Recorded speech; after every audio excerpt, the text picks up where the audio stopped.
How many people have some familiarity with the Agile Coaching Institute? Okay. So for the rest of you, Lyssa and I co-founded the Agile Coaching Institute in 2010, so that was about 5.5 years ago. And we did it because Lyssa's book, Coaching Agile Teams, was about to come out, and we thought that she started out thinking that there was going to be a lot of stuff to do, that it was going to, really catalyze something. Yeah, yeah. And I think at that time she thought it was going to catalyze a course or two. She had two in mind. Mm-hmm. And that was true, but since then we've developed about 6 or 7 offerings. Mm-hmm. And we've been guided by wanting to bring into the Agile coaching world the kind of discipline and professionalism that's found in the professional coaching world. We're both trained and certified as professional coaches, and they're really serious. When they say certification, they don't mean take a test. Yeah, they mean go on a 10-month program after 15 days of in-classroom training, and in that 10-month program, have your recordings of you actually coaching assessed against a known standard, a known set of competencies. It's the first thing I ever failed in my life. At first. I finally did pass. Thank goodness. So we wanted to add professionalism to what we saw as an emerging profession of Agile coaching, being a Scrum Master, being an iteration manager. And we've done a lot of work, and we've been, I think, as judged by other people at least, quite successful in doing that. And it's time for us to turn our attention a little bit to pivot, not completely, but to move into helping organizations do this. So we're moving into more of a consulting role, as well as Agile Coaching Institute and the training.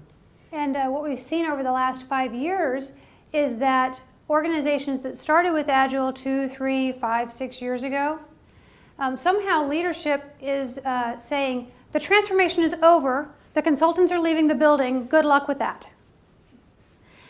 Is that happening here? Yeah? Yeah, it's happening in the US for sure, yeah? And so what we've always been in this for is Agile to be a sustainable change. Like to not be the latest thing that we do, but something that really pulls us all forward and lives in organizations long after we're gone, long after the consultants have left the building. And so for that to happen, we need to build some kind of internal capabilities, some internal excellence with Agile. So that's what we want to talk to you tonight, is that part of, we think about, we'll talk to you about this, that there's 4 big pillars that create sustainable organizational agility. And Agile coaching, we think, is one of them. And we'll tell you why that is. There's 3 more. We're not going to talk about those. We're only going to talk about a piece of Agile coaching capability development. But that's what this talk is about. Yeah. It's not just about how to be an Agile coach particularly, but what does it take for an organization to have that as a capability inside of it? Because Agile coaching is a model for leadership of the 21st century. That's what it is. That's why it's so important. Cool. So you're ready to? Yeah. Are we on the right plane? Are we on the right plane? Okay. All right. Yeah? Good. So let us start by saying what we're coming from. Can we see who they are a little bit? Oh, sure. That's a good idea. We want to do that first. Yeah. So who are you? Who are you people? Yeah. Well, so let's talk about what kind of roles you hold. Who holds a role where they're somehow responsible or passionate about the development of Agile coaching inside of your organization? So a good number of you, yeah? And how many of you are Agile coaches? And this can be overlapping, obviously, right? So how many of you are consultants that have been coming into organizations for a while and trying to help with the Agile change? And you want to get out and go to a new client, is that right? Well, or at the very least, you want to reverse the trend that Simon talked about, which is you do this great work and then you leave and then you're at the pub 6 months later and you run into someone from that organization, they're like, oh my gosh, we went totally backwards. Yeah, because that's kind of disheartening. How about, do we have some Agile change champions besides coaches, like somebody that's managerially or organizationally in charge of the transformation? We have people like that? So about 5, 6 of you. Okay. Yeah, great. Good, thanks for letting us know. How about what other roles or kind What of did we interests not do we cover? have out there? Good. Technical. Yeah. Technical On the team? technical side? Yeah. Okay. Bless you, bless you. I'm living in the agile system, but I'm a software developer with interest in Developer. agile. But I don't have any role in them. Okay. Good. Yeah, I'm helping shape agile. Yeah, yeah. You Okay. care about it, it sounds like. Yeah. I do a combination of agile coaching, but also I do sort of what I call, I think you were talking about ICF type, purist coaching. Pure coaching, pure professional Okay. coaching. Yeah, great, great, great, great. Ops engineering manager, evangelist, DevOps in the organization. DevOps manager, this guy Okay. says. Aren't you glad he's here? Engineering manager. Engineering DevOps manager. Yeah, great. Good, good, good. Thanks for letting us know. We want to make sure we talk to you, and there's lots of different ways we can do this, so that's really helpful. So let's step back from the microscope we've been looking through for a moment and go really wide scope for a moment. Because what's happening is that we're all part of this really huge change on the planet, the whole planet. The whole planet is moving from the conception of organizations as machines. You know, as machines that we can perfect and run in perpetuity the same way, creating the same outputs. We're moving from that concept or conceptualization of organizations to something that is far more confounding. The concept that organizations are perhaps living systems. They're not easy to understand. Now that's the cutting edge. That's not the way your managers probably talk. No. I guess. No. Your managers talk about we're re-engineering this organization. Yes. We're making it an assembly line, a factory. Yeah. We are going to, I don't know, we're going to optimize its performance. That's not exactly what you do with a living system, is optimize its performance. In fact, the thought of managing something, an ecosystem like a rainforest, the thought of managing that is kind of silly. So Naive. in that machine-like world, it makes sense to predict things and control them. That makes Right? sense, actually. Okay? Because the machine is actually quite predictable. And if you have enough analysis and enough engineering force and IQ, you can figure that out. Yeah. It's complicated versus complex. Complicated is a Ferrari engine. And we actually had somebody in our class that we asked this, anybody here able to disassemble and reassemble a Ferrari engine? And to our surprise, we had 2 people in one class. Right. And they were fairly credible. We didn't ask them to do it, but Right. You can believe that somebody is able to do that, right? Probably not you, certainly But not someone. me. So it's a very kind of interesting and a hard problem, but it's only complicated. There are people in the world who can create a repeatable process to disassemble and reassemble a Ferrari engine. Predict and control, smart management paradigm. Yeah. But in a world of rainforests, where organizations are becoming more like that, they haven't acknowledged that yet, but they're becoming more like that, that paradigm doesn't make sense anymore. That's more of a sense and then respond management paradigm. That's a new part of the management literature, is how could we sense what's going on and respond to it? We're not under control of it. No. And in fact, your organizations are reeling from the fast pace of change and the complexity in the world around them. Because things happen to your organization all the time that the predict and control method can't keep up with. Right? So think about it. Agile itself is an emergent response to a complex world. Right? It's a way of us harnessing all this change that comes at us all the time for good, if we use it well. And almost everybody agrees that you need to use Agile as a software development methodology in the software domain. There's pretty few laggards out there at this point. It's been, we've way crossed the chasm a long time ago about that, right? But do you do budgeting in an old-fashioned sense? I Like bet once you a do. year? Yeah, Right? probably. Do you do right? performance management like we did it 50 years ago? like Jack Welch taught people to? We're not. Probably. So not everything is caught up. Yeah. So what we're going to do is talk with you, stay in this broad brush stroke for a moment, and talk with you about the arrow of evolution of human beings, organizations, and whole societies. Because that's an important backdrop for understanding how we look at the organizational change needed to make Agile sustainable. And then we're going to be going, as Michael said, drilling into this one piece of like, how do we actually like put rubber on the road for creating an Agile coaching capability as one essential part for organizational Agile. Yeah. So that's where we're headed. Good. So we're loading you up with context first. We're loading you up. Yep. See, so one of the worst things we could do when we're helping an organization create their Agile coaching capability is come in with a formula or a simple diagram on one page that says, if you do this, then Agile will be successful. Right? Because the organization where it is and the change that's trying to happen, those are essential pieces of information for figuring out what's the Agile coaching capability that's going to pace this organization. Just be one step ahead of where it is, not 100 steps ahead of where it is. So the problem is that if you're attracted to Agile, you're quite a bit ahead of where your organizations are. Is that right? You feel that? You feel the pain of that? You're way on the cutting edge, and they're back there. You're a scout, and scouts get killed sometimes. Because you're out there by yourself, okay? Right. Which is why communities are so important, right?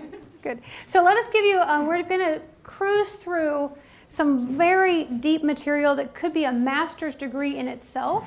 We're going to cruise through it in about 5 minutes just to give you some context for where we're headed. Kindergarten version. Yep. Do you use that term here? Kindergarten, primary school? What do you? I don't know For preschool. Nursery. Nursery school. Yeah. Is it? There's not a level above that. Nursery school. Okay. Cool. What? Reception. Huh. Okay, I'll take it. Okay. All right. Good. So where this comes to us from is the world of human development, adult human development, right? And how humans, organizations, and whole societies evolve from one step to the next. Yeah. This is the science. So Agile is mainly interested in the science of business agility. Mm-hmm. And there's lots of people. In fact, I think pretty much everybody on that list of classes that Simon has is more what I would call business agility. Mm-hmm. Mm-hmm. God bless them. Yeah, very useful, very important. Yeah, you got to do that kind of stuff. I'm just going to sign up for Don Reinerson. You got seats left for Don Reinerson? Reinerson, I love him. But we're human systems geeks because there's methodologies and technologies on the human system side, but most people don't know about it. Yeah. But there's a lot of science behind this stuff. Yeah. So this first, this is a level of complexity. There's 3 or 4 levels below this, back into prehistoric times. But about 2,000 years ago, this kind of a thinking paradigm arose, which is a very black and white, that the world is ordered in a certain kind of way and that there's an absolute capital T truth. Mm-hmm.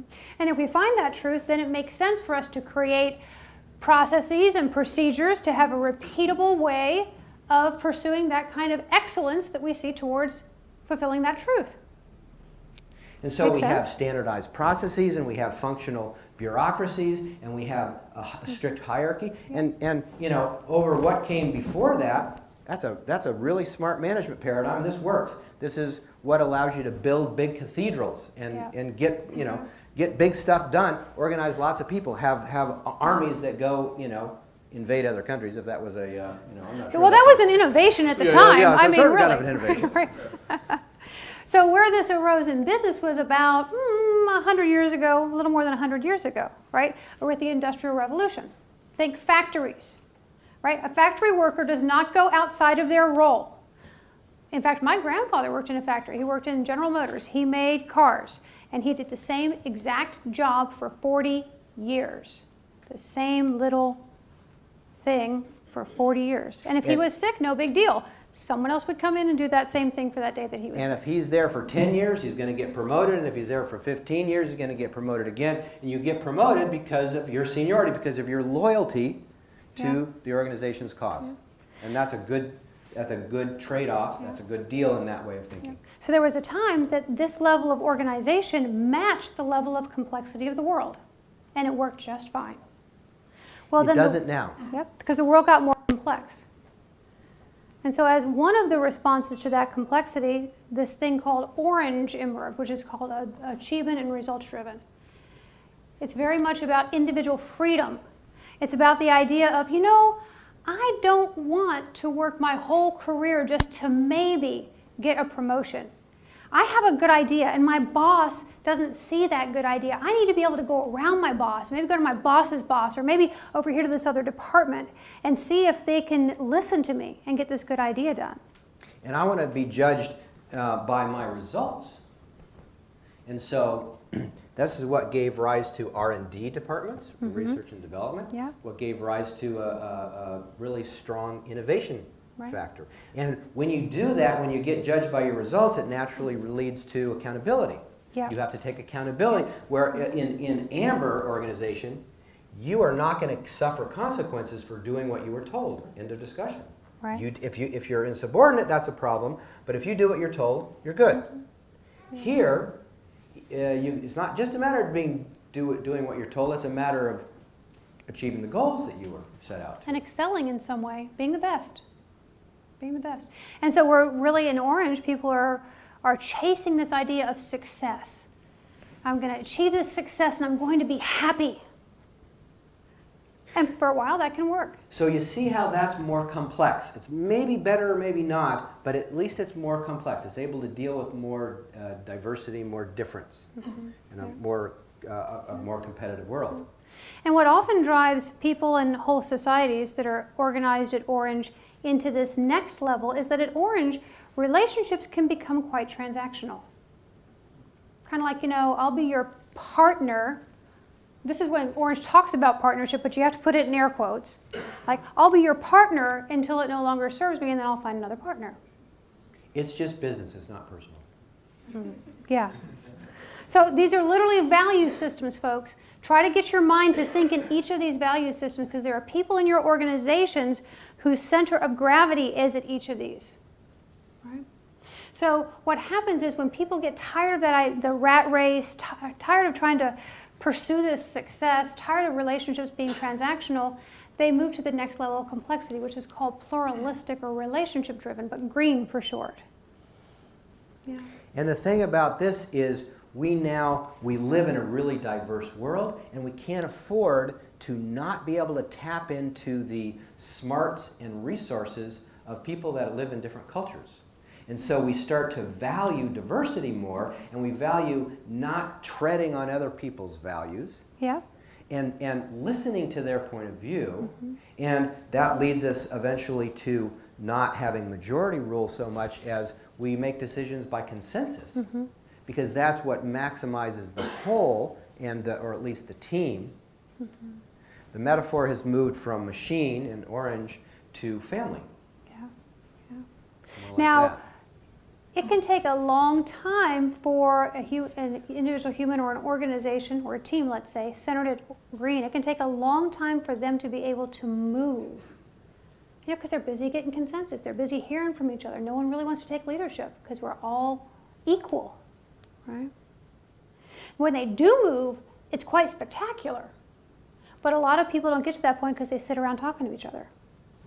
Right? The innovations of this, and you know this, right? Have you felt a team? Hey, who has felt a team at Green before? Like they just can't get off the dime. Yeah.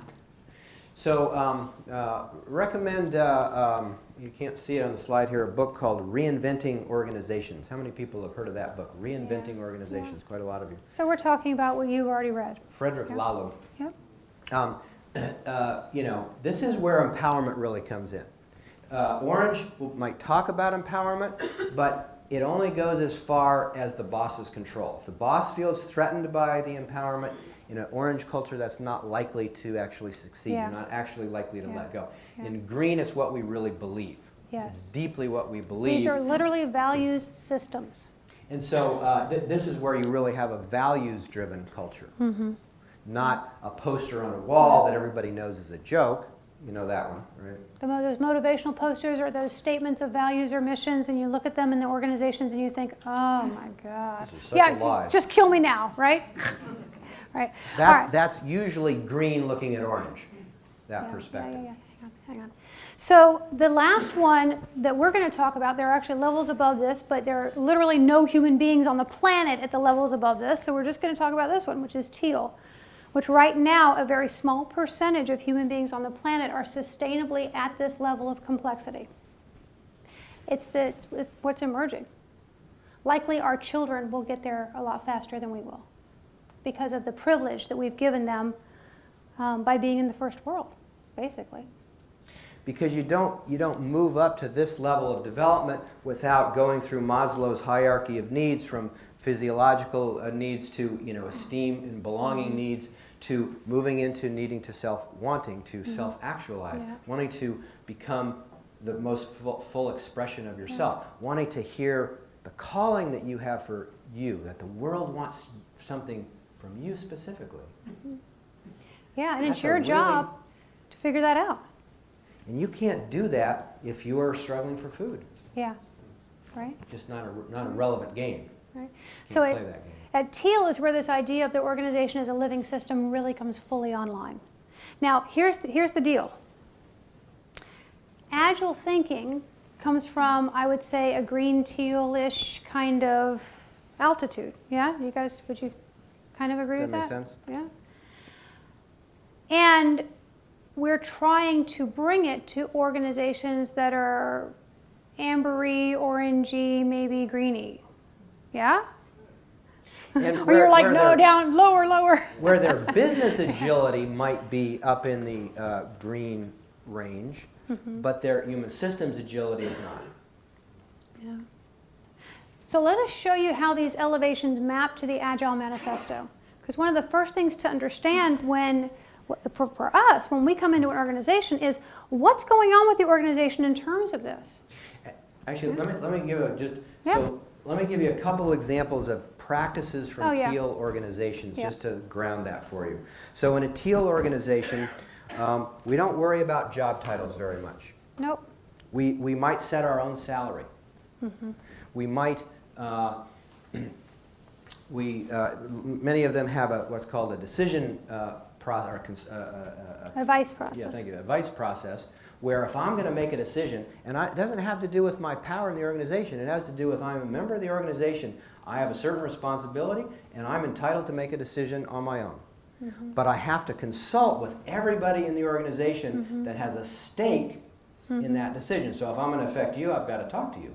I don't have to necessarily take your advice, but I have to hear the impact that you think that would have. And if you're worried about it or something, I have to think about that. And because he is at a teal level of elevation here, he would actually really hear what the person is saying. And he'd take it into account when he makes his decision. He doesn't necessarily have to go with it, but he has to mind his wake. Whatever impact he creates for other people, he would pay attention to that. And team members do their own performance. They don't need a manager to do a performance evaluation. Why would you need that? So, by the way, they also have coaches who don't have management authority. So this is a way that Agile is like, we've heard that. Like Agile is like a harbinger of the future. It's just not quite here yet. Now, these are not organizations that are doing Agile software development. They just naturally evolved that way of working because that's the next cutting edge of human organization, is that kind of thinking. Yeah. So that's how different they are than I'm assuming that most of you can't imagine those kind of things happening in your organization. Is that true? They wouldn't work. They actually wouldn't work. And in fact, some of you are sitting there thinking, God, that wouldn't work at all. But that's okay. That's just because you haven't seen it yet. It does work. Okay, so that's how Good different enough. teal is. Yeah. Now let's check out how these things relate to the Agile Manifesto. So at Conformist Role Driven, we call that a tradition-driven Agile.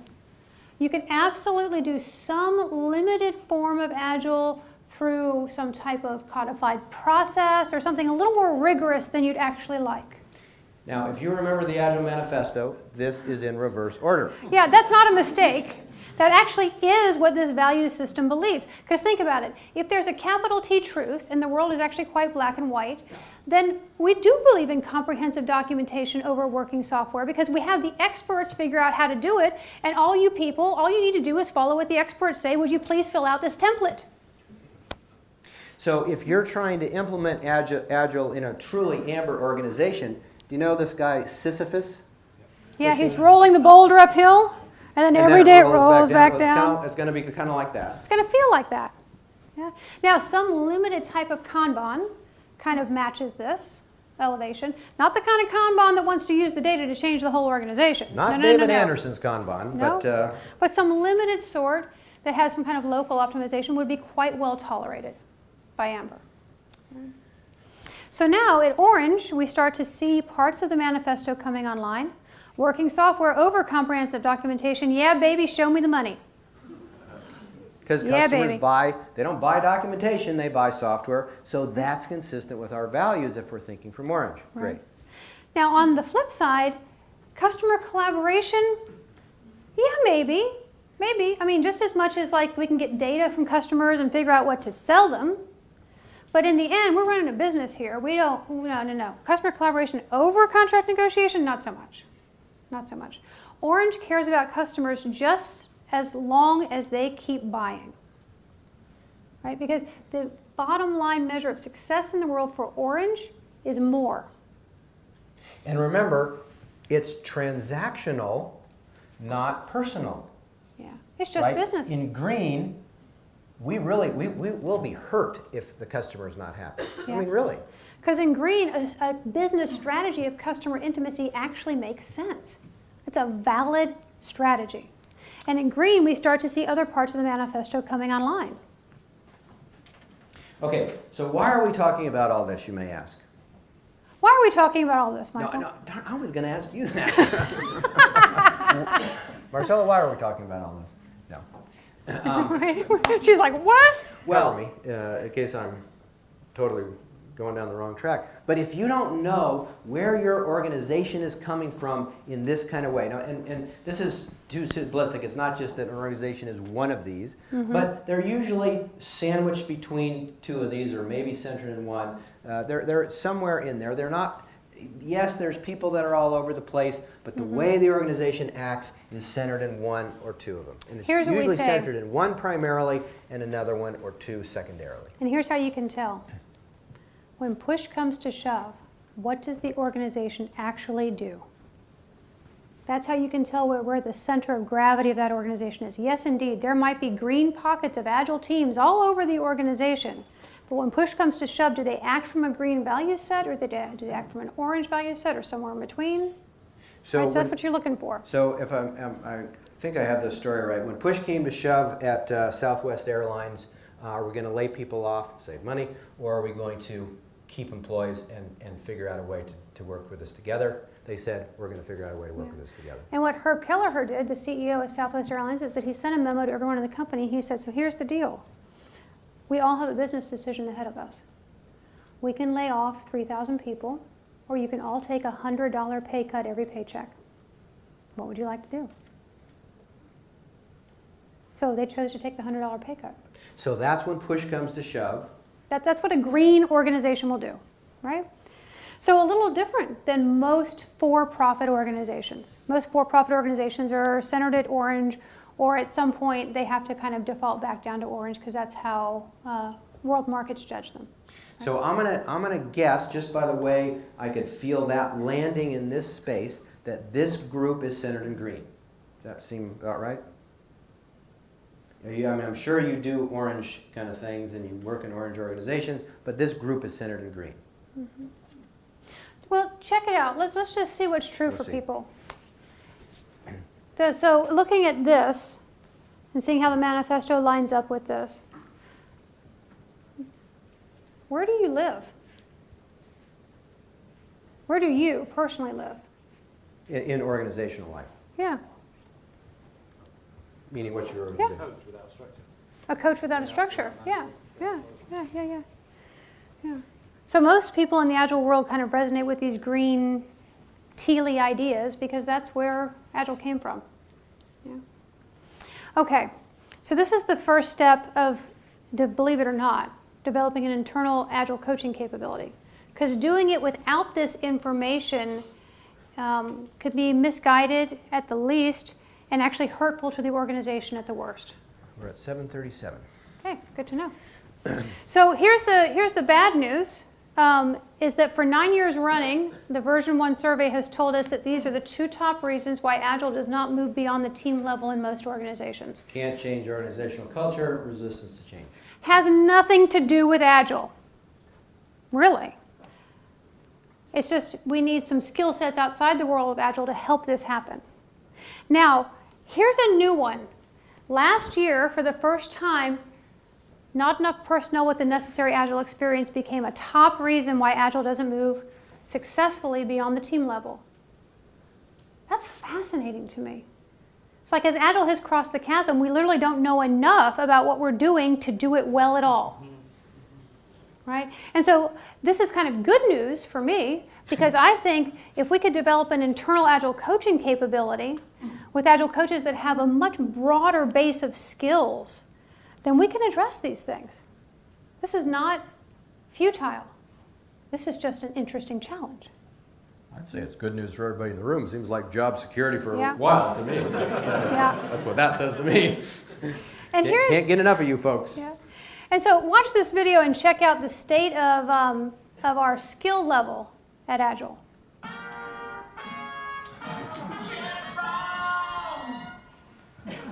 Chet Wrong here with the wrong way to do Agile. Today, planning. We'll start with a round of planning poker. If someone throws out an estimate that is different from the others, then remove that person immediately. If planning takes too long, then just have the product owner do all the planning. This will speed things up greatly. Feel free to restrain team members as needed. Once the product owner has assigned all tasks, then their work is done. They won't be needed until the next planning meeting. Now remember, this plan is only a suggestion, so be sure to add plenty of time at your next stand-up to add new items. And that's the wrong way to do planning. So kind of funny, right?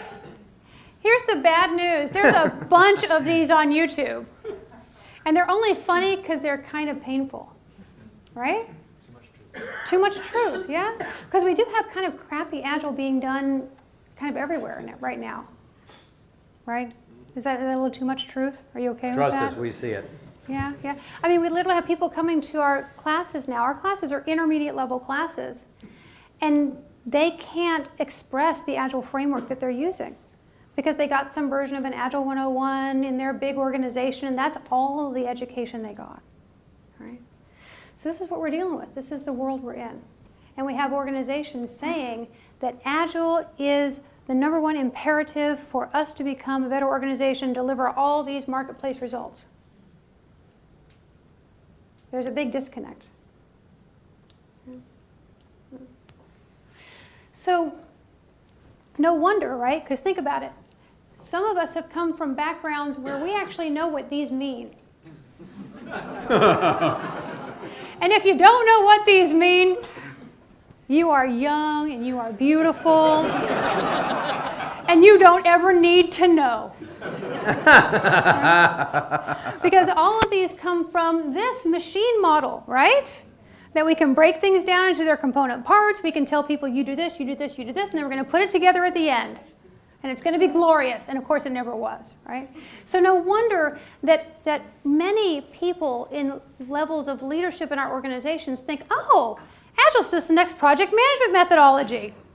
Cool, let's just take out our favorite SDLC and put in Scrum, or whatever it is we're putting in.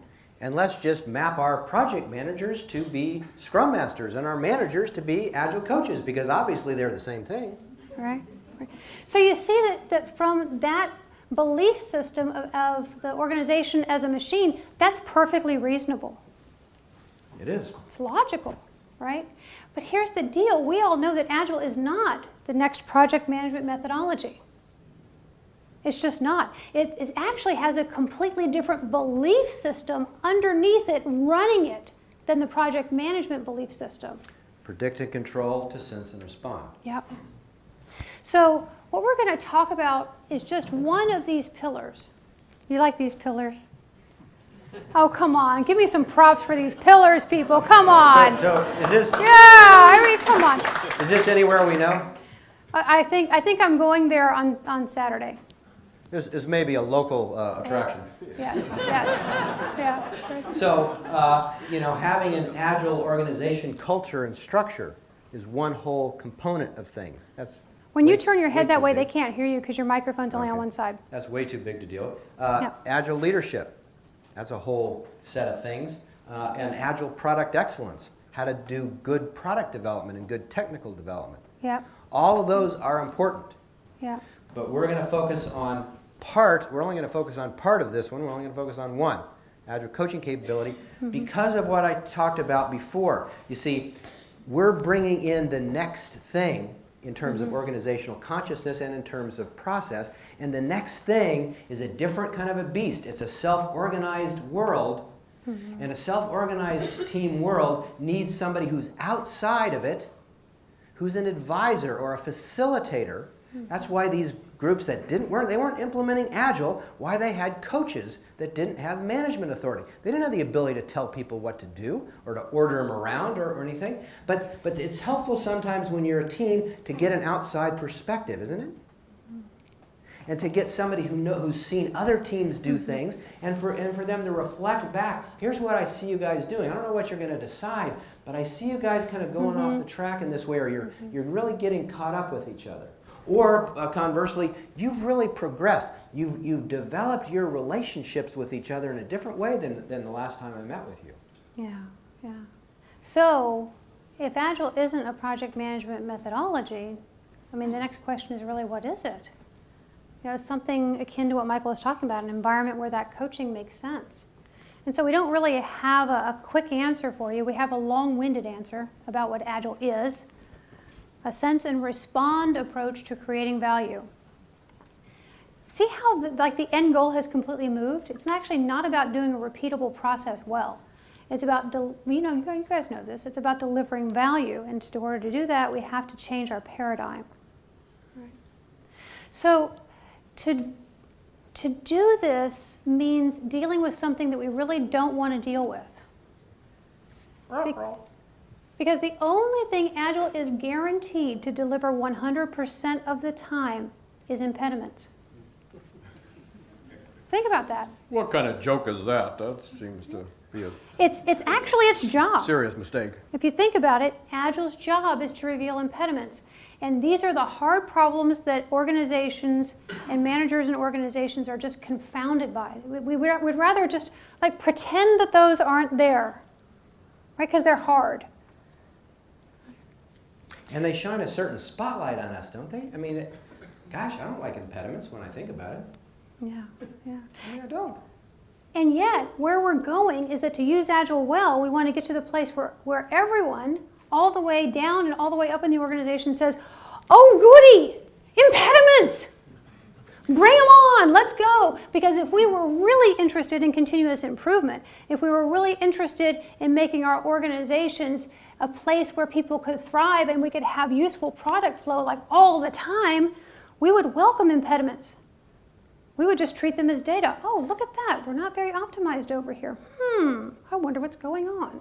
So think about it. Think about a really great leader that you worked for. How many people have worked for a great leader at some point? So did they want feedback or did they resist feedback? They wanted it. They wanted it, right? They might not have been great at taking it, but they wanted it. I mean, there was a desire there to grow, right? Yeah, good. So that's what impediments are, is their feedback about your organization or your department or your team. So and they're painful, kind of. They're not fun. They are. And it takes a certain skill set and leaderfulness inside of us to be able to help people face impediments. And so that's the kind of skill set and leaderfulness that we need to grow in people who are doing this Agile coaching job in our organization. Because this is the one job designed to not collude with the organization's limitations. Now, I'm sure they are colluding right now in many organizations. And that is a fault of what's going on. Right? You put them into an organization structure where they report to the delivery manager, well, that's going to be a problem. That's what you're going to right get, there, right? It's But the already way going it's, to. yeah, the way it's designed is that this role can be the hard truth teller, and do it in a way that they're not reviled. Do it in a way they're actually in partnership. So in order to build that kind of capability, we think there are 5 major things that organizations and managers and organizations need to be thinking about. So if I'm a manager and I want to build a capability of, Agile coach and Scrum Master, we don't make a big distinction between those two, quite honestly. That kind of function is the project manager of the 21st century. To create projects, you had to have project managers. I mean, that's the only way that system could have worked. So that was an audit function in the 20th century. And it was a control function, right? And it was a schedule master function. Yeah. And in the 21st century, we need Scrum Masters and coaches, which is a non-power role. It's a process-oriented role. It's not a command and control role. It's a servant leadership role, because that's where we're emerging from an organizational point of view, from a process point of view, from a predict and control to a sense and respond world. Right. So it's really important that management in organizations, and if you're a manager, be thinking about this, that you make a clear development path for people. Because right now it's kind of like anything goes with Agile coaching, right? So providing a clear development path, and at the same time that you're funding knowledge and skills training, supporting the reset of core beliefs. Because especially if you have put managers or project managers in the role of Scrum Master or Agile coaches, they need to be reprogrammed. Because I can tell you from personal experience, I needed to be reprogrammed, and I had really good mentors that helped me do that. So literally the core belief system has to be upgraded, right? So those two things together, and then providing ample practice and mentoring while funding a competency development program, because just learning this stuff in the classroom is insufficient. Almost everything we teach people in the classroom is really freaking hard to do when they get back in their organization, right? So there's some kind of competency development program that needs to go along with them hand in hand for quite a while. We talked about professional coaching taking months, right? Well, the same thing with Agile coaching. It needs to be months over a longer period of time where they can really build skill and get measured for their competency. We did this, so we've been in this, as I said, for 5.5 years, and if you've heard about our training, I mean, this is what we hear from our students every single class. This changed my mind completely. Some people say, in most classes, somebody says, this changed my life. Yeah. Now that's really powerful training. It's really gratifying to give that kind of training. But that doesn't cut the mustard in the really long term for organizational change. It's not enough. It's enough to crack open a certain possibility. It's enough to shift their consciousness in a really serious way. But unless they have an ongoing practice, they're not going to be able to sustain it. They're not going to be able to deepen it. They're not going to be able to make it real in because the organization is resisting what they're doing. Push against them, right? Right. So you've got to have ongoing development. Yeah. So that's the big broad brushstrokes of the 5 major areas for developing this internal Agile coaching capability. And what we're going to focus on is just this first one. It's the most foundational or basic. You know, what is the development path? What are the steps? How do I know when a person is at this level versus this level of capability? So that's what we're going to be talking about next. And the good news is that there's been a lot of work done in the Agile industry to develop and to name a set of stepping stones in Agile coaching. And there's even a learning objectives pathway that you can go download. It happens to be on the icagile.com website right now, but it belongs to all of us. That pathway, those learning objectives in each of these 3 levels is Creative Commons. You're meant to suck it into your organization and use it as a starting baseline for what people should be able to know, do, and be at each of these 3 levels. So you've got a big leg up already. So we know that Agile Team Facilitator is just a generic name for Scrum Master or Kanban Lead or Iteration Manager. That's a person working with one or a few teams, and their focus is helping the team really leverage the practices and values of Agile to deliver great products. Right? Agile Coach tends to be at the multi-team level.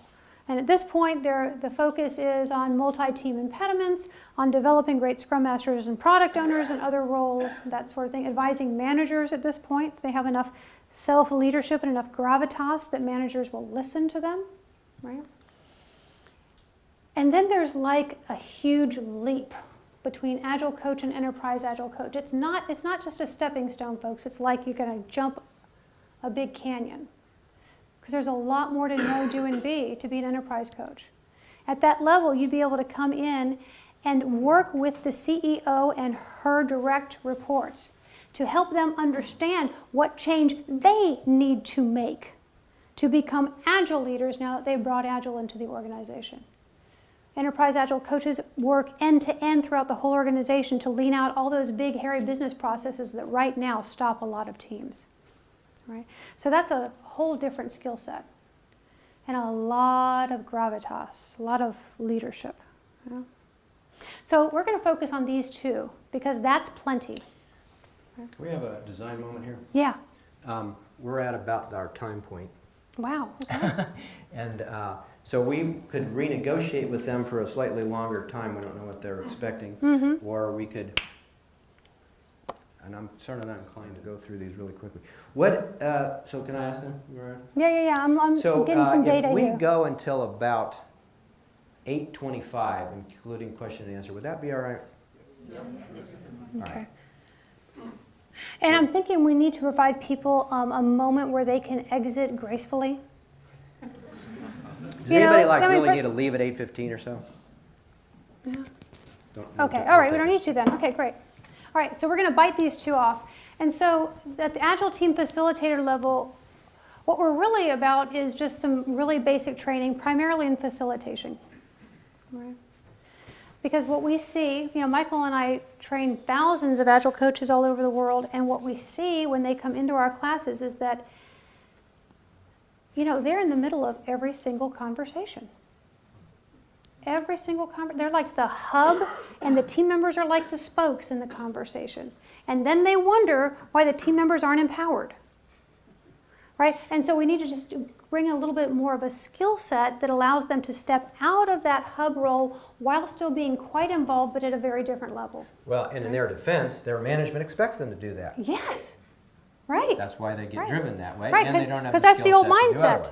That's the old mindset. So some training and ample practice with the mentor, and then some type of competency check.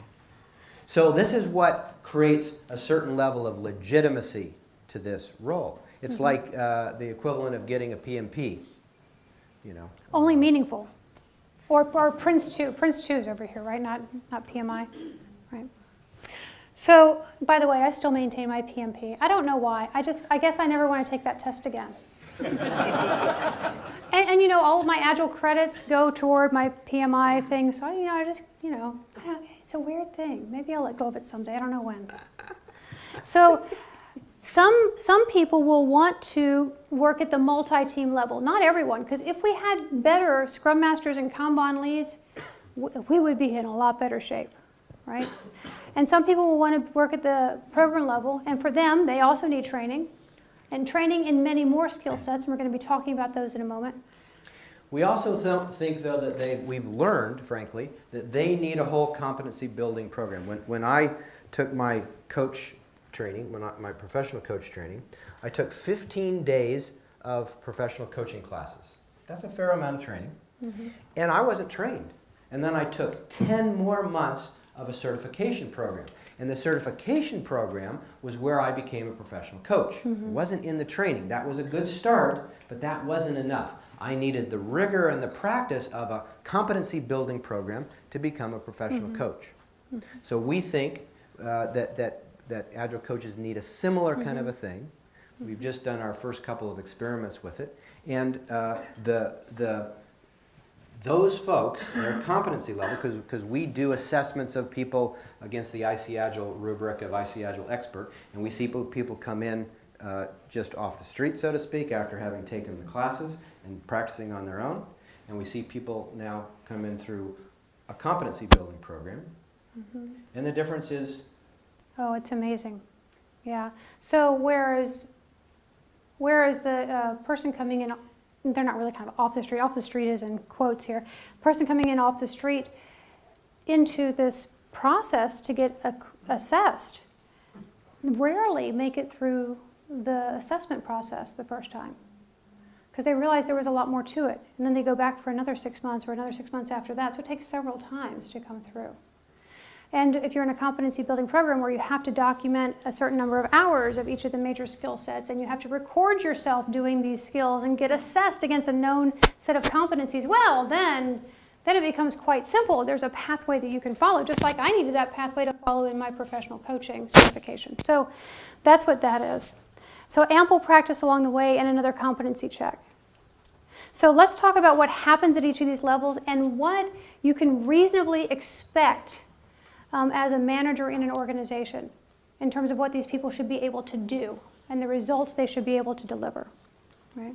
So there's a mindset shift and even a whole skill set shift for Agile team facilitators. Now remember, this is Scrum Master or Kanban lead, someone working with one or a few teams. That big shift is going from running meetings to facilitating meetings, and really from running interactions, all kinds of interactions all sprint long, to facilitating interactions. So most Scrum Masters we train are pretty good at running meetings. Yeah. They're efficient, they get things done, they drive to results.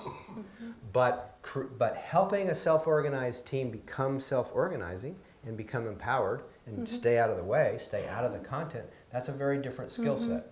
And it's a very different level of leadership, internal self-leadership that's required to be able to do that.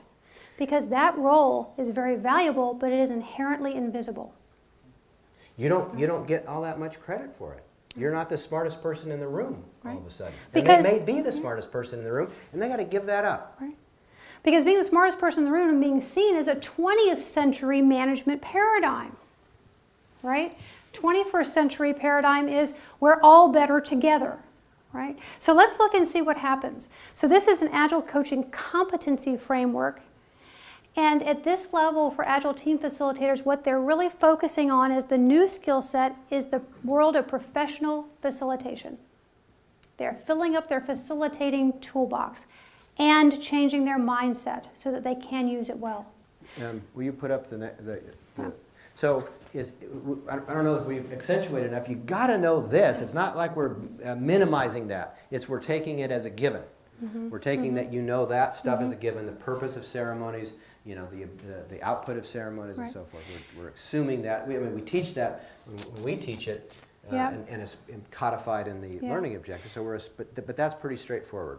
Well, and I think what we're seeing over time is that we've been assuming that, but as Agile has crossed the chasm and more organizations are doing it without a really compelling why, and the training people are getting is actually quite insufficient, we're finding people come into our classes now who really don't know the why behind the ceremonies. And so they're having to play catch up. Yeah. So, and they're having to deepen their knowledge of it. So what should an organization reasonably expect from these people operating at this Agile team facilitator level? Well, people ask us this all the time. What's the value of a coach? Of a Scrum or Master, the Scrum Master, coach. right? What's the value? What do they do? Right. What should they be judged on? Right. So managers in an organization should be looking for these two things. That the team functioning is going to go up and their product flow is going to go up. And specifically how an Agile team facilitator does that is through these things. Now, that doesn't necessarily mean velocity goes up, which is how an orange organization is going to want to interpret it. Right. Velocity goes up. Aren't people pushed to increase velocity? Right. Is that true? Yeah. What we want to increase instead, of course, you guys probably know this, is business value delivered. Right? So there's just a couple on here I think we want to accentuate. When a Scrum Master starts to really facilitate, a couple amazing things happen. Team conversations happen faster, and they happen with higher quality. More creative outcomes, more creative ideas going into a better product. All right, so you can reasonably expect that from someone who is skilled at this level. You can also reasonably expect improving team accountability and their commitment, because the Scrum Master isn't taking the accountability on their own shoulders, which happens a lot right now. Instead, the Scrum Master is creating the space for people to disagree, to find their own fingerprint on the solution, and the Scrum Master calls the question. Okay, what are you all going to do? The frame I like to put around this kind of whole thing to describe the food chain in an agile world is that the organization hires the product owner to be accountable for the product. The product owner, in turn, this is not the way it actually is, but it's probably the way it should be. The product owner hires the team because the product owner believes that this team can fulfill their accountability, right? Now, I'm on the line for this, so I better believe in this team, not just be assigned it by IT, but actually I believe in them, and I should be able to fire them, or else how could I be accountable? And then the team, in turn, hires the Scrum Master. To help them be a great team. If you Scrum Master don't make us a better team over time, well then you're out of here. You're not adding value to us. That doesn't mean that doesn't mean I'm accountable for the velocity, for God's sakes. I'm not accountable for the product. The team is, and the product owner is. I'm accountable for the team getting better, as judged from a reasonably long-term perspective. Not, you know, we didn't like you this last sprint. You were a jerk, but you know, over time. Yeah. Now we know that's not the way it works, but that's actually how the logic of Agile frameworks is constructed. Right? So the more you can start thinking that way and start moving other people in your organization to think that way, the more you're going to be in line with how Agile is supposed to work. Right? So okay, that is Agile team facilitators. Now Agile coaches have two primary shifts. Remember, we're at the level now of multi-teams, kind of a program level coach. First thing Agile coaches need to do is recover from their problem-solving addiction. Now, recover from this addiction, folks, right? Because we are smart and we have definitely been rewarded for solving problems our entire career long, and inherently us solving problems for other people does not create capability in them for solving problems. Right? And so what we're at this for is a team and a set of people who can be much more capable over the long term, much more capable in dealing with the complex and confounding situations they find themselves in. This is making sense. Yeah. And so the other major Agile coach shift is consciously choosing what intervention they're going to make based on a much more holistic view of what's actually happening. So we teach Agile coaches models and ways of looking at their teams, at their program teams, at their Agile release trains, whatever they're doing. We teach them ways of looking that they've never considered before. Because what happens to most of us as adult humans is that we've got our normal way of looking, and we don't even realize that we're looking through a window. We think that what we're looking through is actually the whole picture. And we don't realize there's a window here, and a window here, and a window here. And oh my gosh, we're missing huge parts of the landscape. So seeing through a more holistic view and figuring out what are interventions through each of these windows and then choosing, that's the high leverage. And so that's what we go for with Agile coaches. Now in terms of this competency framework, an Agile coach is deepening their facilitation skill. They're starting to facilitate larger and larger groups. They're continuing to deepen their Agile Lean practitioner knowledge. No one ever gets off the hook of that one, right? But what they've added to the mix is professional coaching. And this is the skill set that helps people change. This is the skill set that lovingly and compassionately calls people on their shit, right? And helps them see how they're in their own way. But not from a, you need to do this because I say it way, but in professional coaching, we don't have an agenda for the other person. We try to solicit their agenda, and we hold their agenda for them. And we facilitate a process so that they can be more of who they are. Not who what we want them to be, but more of who they want them to be. You see how that's a teal perspective? Because it's saying you are a self-actualizing person, or you have that possibility, and it's not my job to determine, that's above my pay grade to determine what your purpose is. That's your job. And I'll do my best to help you figure that out. Yeah. In addition to this side, which is kind of a process authority side, Agile coaches are deepening their skills in teaching and mentoring. Now, most Agile coaches are fairly good in one or both of these already. but they're typically doing it from a level of self-leadership that has their ego get in the way. And so what we want to see at this level is having Agile coaches being servers instead of fixers. Does that make any sense to you guys? They're with us. Yeah, good. Now, competent Agile coaches can do everything Agile team facilitators can do. Everything. There's not like a get out of jail free card. One of my biggest concerns is we're taking these program managers and organizations and we're saying, you're going to be an Agile coach and you're going to advise all of these teams, and they've actually never been on Agile teams. And they've never been a Scrum Master. What? Huh? I mean, now if this were the latest project management methodology, that would probably make sense. But since this isn't, that doesn't work so well. So I really want to see Agile coaches grow up through these ranks, right? The other thing that we should expect Agile coaches to be able to do in addition to that is increase the organization's overall Agile capability, at least in the area that they have some influence and scope over. And increase the overall product flow, so across a whole group of teams. Now, these are the different things, oops, that went too fast. These are the different things that happen, that they actually do to help that happen.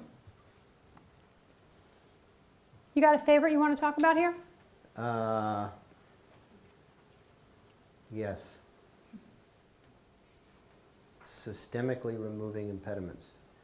You want to do one now? I'd rather do that second. Sure. The one I want to talk about is calling the organization into co-responsibility. What we see happening all the time is that Agile coaches get flung into a part of the organization with a message like, go make them Agile. Go do Agile to them. Go install Agile there. We had someone say, can you help us install the Agile? And I said, I think you have the wrong number.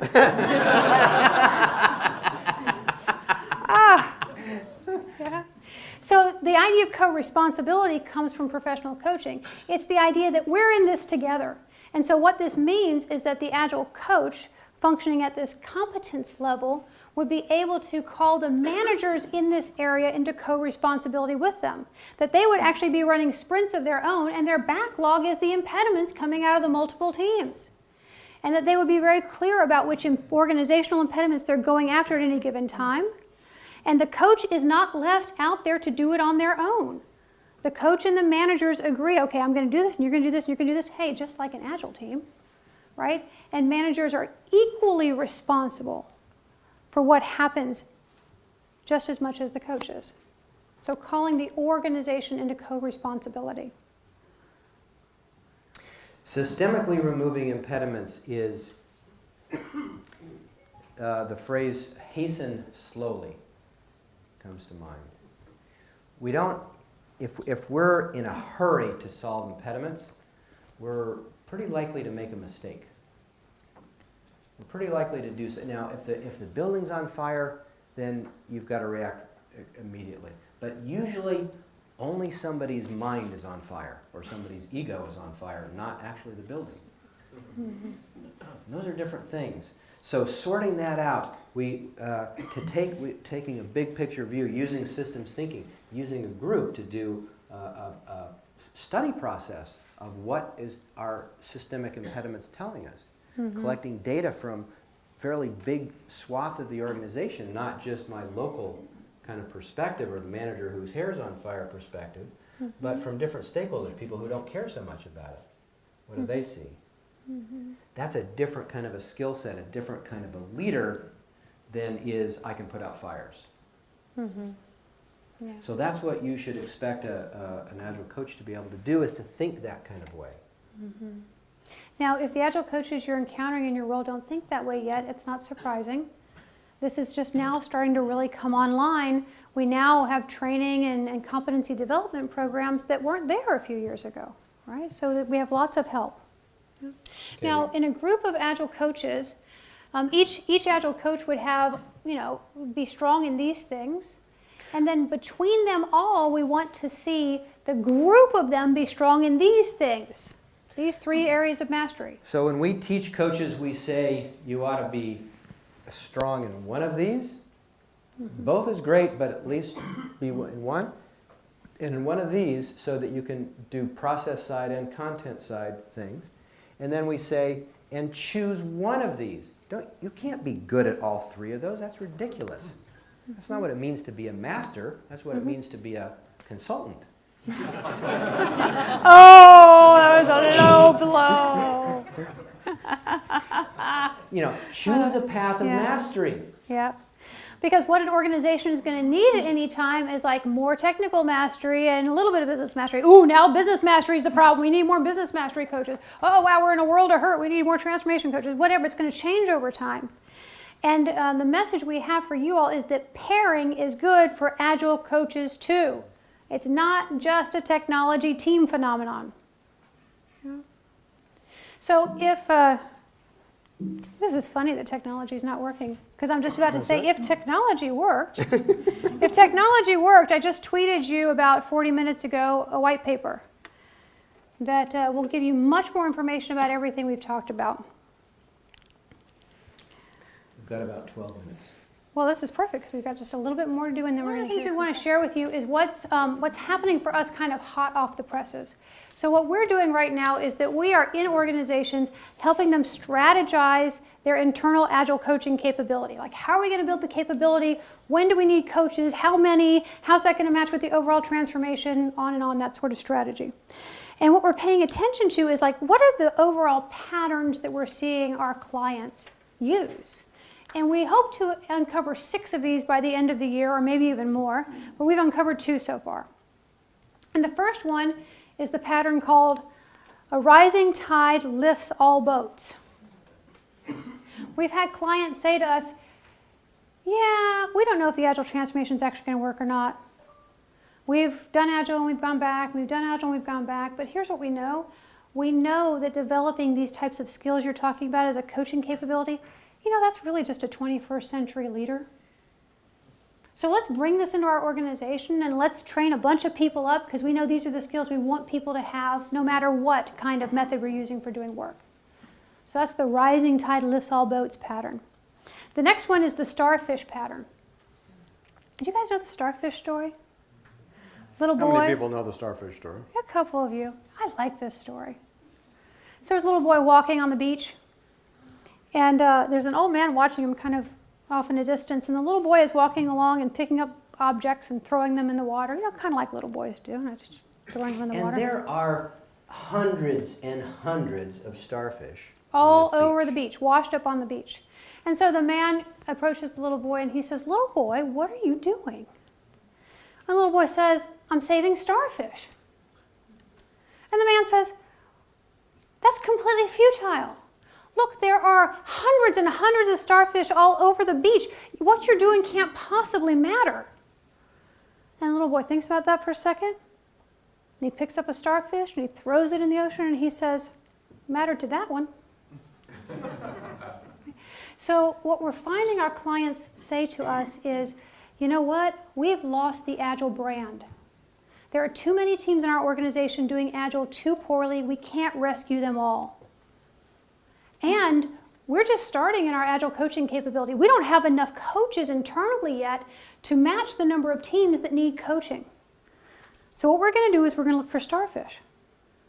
We're going to look for starfish products or programs, like the ones that are really important, and we're going to match those up with starfish people, Scrum Masters and Agile coaches and product owners, and we're going to focus our efforts there. We're not going to spread our coaching capability thinly across 50,000 teams. How many people are dealing with 50,000 teams or so? I hope no one. Like that, I hope right? no one. We're going to pick a couple, and we're going to get to done with them. With them. It's kind of using Agile on ourselves in a certain way, right? Yeah, yeah. So that might be a strategy that works for some people, the throw starfish strategy. So this is what we were hoping to share with you tonight. And I think the primary message I want to leave you with before we solicit a few questions is that the work we're up to in Agile transformations is the essential work of evolution on the planet. If Agile is an emergent response to complexity and to the evolution of the human species, which I believe it is, then we're all involved in that. And so we need both human systems technology alongside our business technology for affecting that kind of change. And we have a lot of help. We can do it. And the fact that you show up here for these kind of things is an indication that you are the leaders of the future. And you may be wanting the leaders in your organizations to lead, and they're not. Did you hear that? They're not. And you might be able to persuade them to, and you might not. Mm-hmm. You just might have to do it yourself. Mm-hmm. Yeah. It's a pretty good network for you to know. Mm-hmm. Mm-hmm.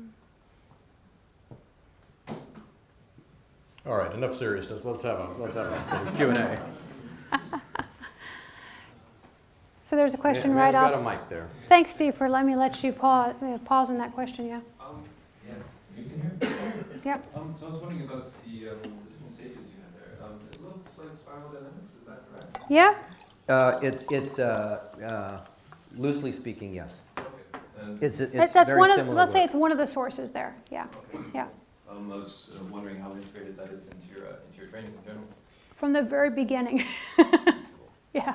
Well, I'm writing a book right now called Coaching the Agile Enterprise, and I'm reasonably close to done.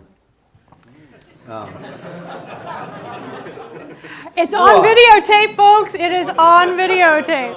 That book is going to be done from my point of view this year. There's no question about that. Or I will commit. Does somebody have a seppuku sword that they could lend me just in case as a backup? It's going to be out this. Well, it might not be out this year because I don't control the lead time in terms of the publisher, but it will be done by me. I hope before the annual conference. But yes, the model that I've developed is called Integral Agile Transformation Framework, and it incorporates the integral model into the world of Agile development. Really powerful stuff. We talked about the different windows people look through. It's based on the integral theory, including all quadrants, all levels. Yeah. Sounds like you know what that is, huh? Well, A little bit, huh? So run this back. We got a hand in the back. And in the middle. There and right up here. Yeah. Hi. So I'm doing the IC Agile coaching course right now. It's over 12 weeks. And you mentioned that it's not just about doing that course. You have to go and probably want to journey of coaching in general. Yeah. Yeah, which I agree with. Yeah. But what I find is no one ever pins their colours to one particular style or group that's out there, because there's quite a few coaching, there's the Coaching Academy, there's the ICF, Yeah. Interactive. Yeah. So if I was to put you on the spot and you had to choose, which one out of all those coaching organisations and that pathway would you choose? Are you talking about professional coaching or agile coaching? Well, professional coaching, yeah, to complement the agile coaching. So IC Agile is Agile coaching, not professional coaching, right? Sure. Yeah. Yeah. It's also a journey of coaching to improve yourself. Yeah. Yeah. So for Agile coaching, I would say pursue a path that is accredited by IC Agile, because whatever training you get accredited by IC Agile is going to follow the learning objectives set by a group of industry experts of which we were part of, right? Now, Agile coaches use professional coaching like a spice, not like the main course, because you saw that professional coaching is one of 8 things, right? So for those of you who get bit by the professional coaching bug and you're like, yeah, I don't know if Agile coaching is going to be my thing for the rest of my life, but even if it is, I don't care. I love professional coaching. I want to go for that. Of course, he's making a good suggestion is to look and see what schools are accredited by the International Coach Federation. 2 schools that we can recommend, because we've been through both of their curriculums and they're known to be some of the highest quality, are the Coaches Training Institute, and which is coactive which coaching. is coactive coaching you mentioned, and CRR Global, which teaches organization and relationship systems coaching. And that second one, we've been through both programs, and that second one is the one we're both certified in. But there's plenty of good professional coaching. There are programs. 72 professional coaching organizations out there that map to the ICF's competencies, International Coach Federation's competencies. The Coaches Training Coaches Institute? Training Institute, which is thecoaches.com, and CRR Global. Organization Relationship System Coaching, crrglobal.com. Yeah. The ICF is a professional body. It's not a coach training school. Yeah. So it's different. There's also something in Europe called the EMCC. European Mentoring and Coaching Consortium. I think. Yeah. And both of those are professional coach certification bodies that accredit schools to teach curriculums, and they accredit or certify individuals. Okay. So you can't take coach training directly from them. You take training from a certified body by them. Yeah. Thank you for putting us on the spot. We love answering that question. What else? Somebody over here. Someone else. Right here we got a mic. Okay, great. Yeah, thank you. I'm fascinated about organisations which may exist in a teal level, whether they can transform themselves to be placed in that position or start off in there. I think it's going to be too difficult for most organisations. I think people's personal motivations, the siloed institutions that a lot of us are in, legacy thinking, and also the freedoms which are offered by, you mentioned the first world kind of environment that we're in. I think the probability that many organisations will get there is extremely low. Agree. Are there any existing organisations which you think are operating in that teal space? Yeah, read Reinventing Organizations. It By documents Frederick them Laloux. quite in detail. Yeah. But you've got a really impressive point there. But and I completely agree with you that most organizations will not make. I mean, people want to go into organizations and they want to transform them from orange to teal. Not going to happen in your lifetime. Have you noticed that teal is the new black? Like everyone wants teal. But what is going to happen is that you're going to have to go out and start your own teal organization. If that's what you want to do, go start one. And guess what? The people to start one with are right here in this room. And if you're satisfied working in the kind of place you are and making incremental improvements to it, then you should do that. That's great. God bless you. Yeah. But if you're not happy with that, then you should go out and start your own organization, because a lot of research says that you're not going to get over the developmental level of the CEO and the board. So both the CEO and the board have to be at the developmental level you are hoping to bring the organization to, and even then it's not guaranteed. But look at Uber. Uber has destroyed, or is in the process of destroying, the taxi cab industry. And it's only a matter of time, whatever a taxi cab lobbyist might think, it's only a matter of time. And I have no idea if they're being run in a teal way, but it's a teal business model. And it's a crowdsourced business model, and it's going to, I mean, why would you ever take a taxi cab? The only reason that I take a taxi cab is because they won't allow them into the airport. There's only cabs there, so I take a cab. But I would never take anything but Uber, just because it's more convenient and it's cheaper. Yeah. So that business model is going to, so the Fortune 500, you know, it's already on this decline. So the rate of change of people, of companies off the Fortune 500 has accelerated. If you look at the curve, you know, it used to be, I don't know, every 70 years that, you know, so much percent would go off, and now that's accelerated, it's gone up like that. And in the next 20 years, I would predict that most orange organizations will be undermined and will be obsolete. Yeah. Because when you get Uber kind of models coming into everywhere, they kick their ass. It's just, there's no contest. Yeah. So really, I love this, what Lynn Twist, who wrote this beautiful book called The Soul of Money, she says, the very solemn work of our time is to hospice the death of old structures that no longer work. So consider yourself a hospice worker. You're making the death pangs not so painful. You're giving palliative care. And for those of you who can't be happy with that, you can't find your satisfaction in that, then move on.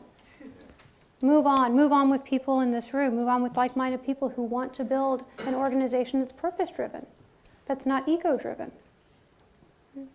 8:26. 4 more minutes. You said 8:25, but okay. Oh, I'm sorry. In my mind, I was going to 8:30. Sorry. Go ahead. It's just with the importance of coaching and looking at these long-term coaching certifications, I was having to think about this because we're looking at the tracks that Scrum Alliance do with certified team coaches. Yeah. They've split it now, certified team coach They and have. certified enterprise coach. Yeah. Yep. It sounds like it's possibly creating a bit of a dangerous dynamic for coaches, because you can now go to Scrum Alliance if you've got the right 3 credentials or three letters behind you. You can go for your CTC or your CEC. It's something that's a track I was considering. But I was thinking, surely there's more to this professional coaching. It's worrying that you can just pay your $500, write your thesis and get interviewed, and suddenly you're a team coach or an enterprise coach. So I'm involved in all of the certifications. I'm a certified enterprise coach. I sit on the accreditation councils when we look at applications, and I'm involved with IC Agile and the IC Agile expert process. So what I would say about this is that both the certified team coach and certified enterprise coach certifications at Scrum Alliance have gotten a lot better in the last few years at trying to deduce people's actual level of competence. Yes, they are thesis-based. You're writing essays, and so they're trying to deduce that from essays. But what the certified team coach application has done, which I really admire, is they're asking you for your training lineage. They're saying, trace back for us where you are today and how you got there, what training you took and from whom, how it changed your mindset, what you learned. And so I think that through that, they're going to be able to get a little bit closer to something that it's definitely not competence-based because they're not testing that, but it's getting a little bit closer. And so, and also the Certified Enterprise Coach one now has 2 different pieces. Actually, both of them have 2 different pieces. One is kind of like an initial intake piece that helps you figure out, like, am I really at this level or not? Because as you mentioned, there you have to write a thesis to apply, and so before you put the time in the thesis to apply, you get through this like initial, like, am I at this level or not kind of assessment. Now, I think competence-based certifications hold more weight. Well, and even if they don't, who cares? Because you're getting a level of competence that's going to serve you in your craft, right? And so that's why Michael and I are so gung-ho about the learning pathways that are Creative Commons. They're meant for all of you, that IC Agile is funding. IC Agile is funding the creation of those. And organizations like ours and others are being able to assess people's actual competence. To me, that's a more virtuous cycle. But both exist simultaneously. Yeah, Geeta. I have a question. So say it succinctly and I'll repeat it since people can't hear you. Right here. Right Or here we go, we're coming. And then just to let you guys know, we probably do need to let this one be the last one since we're already over our negotiated time with you. Yeah. Thank you for letting me ask this question. I've read with interest the contents of your 3-day coaching course, and I've also heard the IC Agile course as having multiple weeks of lessons in them, that there is some kind of a rule that IC Agile courses have to be done over multiple weeks. Is that true? And if so, this 3-day coaching program, does it come under the IC Agile? Yeah. So back to that, remember the slide of the team coach, or the team facilitator and the coach. So there are learning objectives that are defined by IC Agile that we were part of, but it was an industry vetted and based program that said an Agile team facilitator needs to know these things and an Agile coach needs to know these things. And anybody can implement a class that fulfills those learning objectives. So we are called a member training organization, and we have a class that fulfills each of those. And so do other organizations have different classes that fulfill those in different ways. And so you're talking about a different way of fulfilling that, like a multi-week spread out process. over time. That was just a different learning format. But there's not a rule from IC Agile that says it has to be over time. There's a rule that says that after you take the team facilitator and coach training, you have to wait 6 months before you get assessed at competency that you are an IC Agile expert. But so not that the classes have to take. It's a compulsion to practice, basically. Okay, thank you. Yeah, good. So thank you all. Thank you.